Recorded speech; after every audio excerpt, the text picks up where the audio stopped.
అదేవిధంగా అధ్యక్ష, RTC bus మహిళల గురించి వీళ్ళు మాట్లాడుతున్నది, వాళ్ళకి నష్టం జరిగింది, ఆటో డ్రైవర్లని. ఒక ఆయన ఆటో రాముడు కృష్ణానగర్లో మొత్తం సినిమాకి సంబంధించిన వాళ్ళే ఉంటారు. సురభి నాటకాలు వేసేవాళ్ళు, సినిమాలో చిత్రసీమలో ఎక్స్ట్రా క్యారెక్టర్స్ అంటారు, ఏమంటారు వాళ్ళను? ఎక్స్ట్రా అంటే ఎక్స్ట్రా ఆర్టిస్టులు అంటే ఏమంటారు?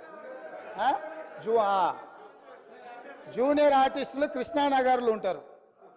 టీఆర్ఎస్లో ఒక జూనియర్ ఆర్టిస్టు ఆడేదో సమావేశానికి పోయిండంట, ఆటో కనిపించిందంట, ఆటో ఎక్కి ఆటో రాముడు ఆఫీస్కి పోయిండంట.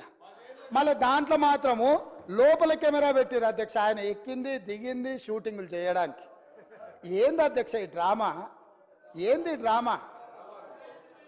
ఏంది ఇది? మేము ఈ తెలంగాణ సమాజంలో ఉన్న ఆడబిడ్డల్ని హక్కున చేర్చుకోవాలన్న ఆలోచనతోని, ఒక మంచి ఆలోచనతోటి ఆర్టీసీ బస్సుల్లో ఆడబిడ్డలకు మేము ఉచిత ప్రయాణం కల్పించినాం. 2014 నుంచి 2019 వరకు మంత్రివర్గంలో ఒక్క ఆడబిడ్డ కూడా మీరు మంత్రి పదవి ఇవ్వకపోయినా, అక్కడ ఉన్న వాళ్ళు ఏ రోజు కూడా ఒక్క ఆడబిడ్డ కూడా మంత్రి పదవి ఎందుకు ఇవ్వలేదు సార్ అని అడిగిన వాళ్ళు కాదు పాపం.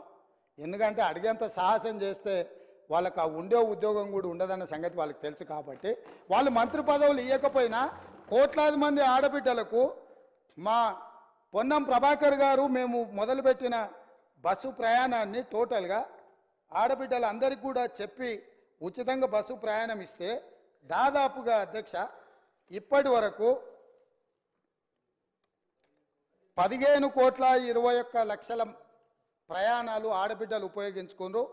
535.52 కోట్ల రూపాయలు ఇప్పటివరకు ప్రభుత్వం ఆడబిడ్డల కోసం ఖర్చు పెట్టింది అధ్యక్ష. ఒక మంచి పని చేసినప్పుడు అభినందించడానికి నోరు రాకపోయినా ఆ నిర్ణయాన్ని వ్యతిరేకించుకుంటూ నిరసన తెలుపుతూ ఒక ఆటోని తీసుకొచ్చి అక్కడ తగలబెట్టింది అధ్యక్ష. కిరాయి పైసలే వెళ్తలేవు, సంసారం నడుస్తలేదన్న ఆటో డ్రైవరు ఆటో తగలబెట్టిందంటే ఆటో తగలబెట్టడానికి ఎన్ని పైసలు కావాలి అధ్యక్ష? ఆటో రౌండ్ ఆటోలో ఎక్కి తిరిగిందంట, ఆయనకు ఇంకొక ఆయనకు ఆటో ఖర్చులు వెళ్ళలేదంట, ఆయన తీసుకొచ్చి ఆటో తగలబెట్టిండంట. ఏంది అధ్యక్ష ఇది? అసలు ఇది ఏమైనా తెలంగాణ సమాజానికి మనం ఏం సందేశం ఇవ్వదలుచుకున్నాము? ఇంకొక నటుడేమో 100 రూపాయలు పెట్టి పెట్రోల్ కొనుక్కుంటాడు, కానీ 10 పైసలు పెట్టి అగ్గిపెట్ట కొనుక్కోడు, అగ్గిపుల్ల దొరకదు. మన కవులకు కళాకారులకు తెలంగాణ నిలయమని మనందరికీ తెలుసు అధ్యక్ష. కానీ నటులకు కూడా కొదవ లేకుండా పోయింది. ఒక్క నటుని కూడా మెతుకుతే ఇద్దరిద్దరు నటులు దొరుకుతారు అధ్యక్ష, ఈ ప్రభుత్వం నడుపుతున్న విధానాన్ని చూడలేక. కాబట్టి ఇవాళ నేను ఒకటే సూచన చేస్తున్నా, అక్కడ ఉండే మా సోదరిమణులకు మా సోదరులకు ఒక మంచి నిర్ణయం తీసుకున్నాం మన ఆడబిడ్డల కోసము.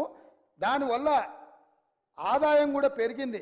నేను మీకు లెక్కలు చెప్పదలుచుకున్న ఎండోమెంట్స్ దేవాలయాలు సందర్శనలకు పోయి రాష్ట్రం యొక్క ఇన్కము ఏ విధంగా పెరిగిందో కూడా మన వాళ్ళకి నేను లెక్కలు చెప్పదలుచుకున్నా అధ్యక్ష.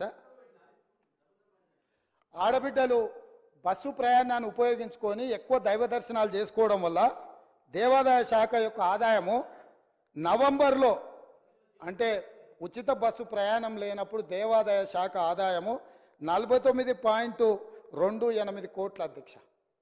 అదేవిధంగా డిసెంబర్లో మేము ఉచిత బస్సు ప్రయాణం మొదలుపెట్టినాక ఆడబిడ్డలు కుటుంబ సభ్యులతోని యాదగిరిగుట్టనో లేకపోతే జోగులాంబనో లేకపోతే ఇతర దేవాలయాలు భద్రాచలంలో రాములవారినో ఇట్లా వివిధ దేవాలయాలను సందర్శించుకోవడం వల్ల డిసెంబర్ నెల ఆదాయము 93.24 కోట్ల రూపాయలు అధ్యక్ష. జనవరి ఆదాయము 68.69 కోట్ల అధ్యక్ష. అంటే ఈరోజు ఆడబిడ్డలకు బస్సులో ఉచిత ప్రయాణం కల్పించడం వల్ల ఆడబిడ్డలు చాలా కాలం నుంచి కుటుంబ సభ్యులతో దైవ దర్శనం చేసుకోవాలన్న ఆలోచన ఉండి అవకాశం రాక ఆర్థిక పరిస్థితి అనుకూలించక